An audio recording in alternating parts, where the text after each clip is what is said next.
Hi friends, நான் தான் உங்கள் இசை. நான் உங்கள் மணி. ஃப்ரெண்ட்ஸ், எதுக்காக இந்த பதிவு அப்படின்னா, நம்ம வீடியோக்கு கீழே ஒருத்தவங்க கமெண்ட் பண்ணியிருக்காங்க. ஏங்க, உங்கள் ஹஸ்பண்ட் வந்து வாய்ஸ் ரொம்ப சாஃப்டாக இருக்குது, அவங்க கேரக்டரை பற்றி கொஞ்சம் சொல்லுங்களேன் அப்படின்னு கேட்டிருக்காங்க. உங்களை பற்றி தான் அவங்க உங்கள் கேரக்டர் வந்து என்னன்னாங்க, இவர் வந்து ரொம்ப ஒரு சாஃப்ட் கேரக்டருங்க. ஆனால் என்ன கோபம் வந்துச்சுன்னு வச்சுக்கோங்களேன், நாங்கள் இருக்கிறது வாடகை வீடுங்க. காம்பவுண்டை சுற்றி 10 வீடு இருக்குது.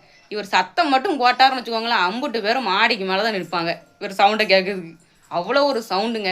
ஆனால் சொல்லப்போனால் இவர் அவ்வளோ ஒரு அமைதி கேரக்டருங்க. இவர் கோபப்படுற முக்கியமான காரணமே நான் தான். ஏதாவது ஒரு சின்ன சின்ன சேட்டை பண்ணிடுவேன். சேட்டைன்னா என்னது, அவர் சொல்கிறது கொஞ்சம் கேட்க மாட்டேன் அந்த மாதிரி. மித்தபடி பார்த்தீங்கன்னா தங்கம் தாங்க இவர் கேரக்டரு. ஸோ இவர் கேரக்டர் அதுதாங்க. இவர் கேரக்டரை பற்றி கேட்டவங்களுக்கு ரொம்ப நன்றிங்க. மித்தபடி பார்த்தோன்னா ரொம்ப ரொம்ப தங்கம் தாங்க இவர். அப்படி தானேங்க? உண்மை தானே? உண்மைதானாங்க. சரிங்க, இந்த வீடியோ பிடிச்சிருந்தா நீங்கள் லைக் பண்ணுங்கள், ஷேர் பண்ணுங்கள், சப்ஸ்கிரைப் பண்ணுங்கள். முக்கியமாக நம்மளுடைய இசைமணி சேனலுக்கு உங்களுடைய ஆதரவு கொடுங்க. ஓகேங்க, பாய்.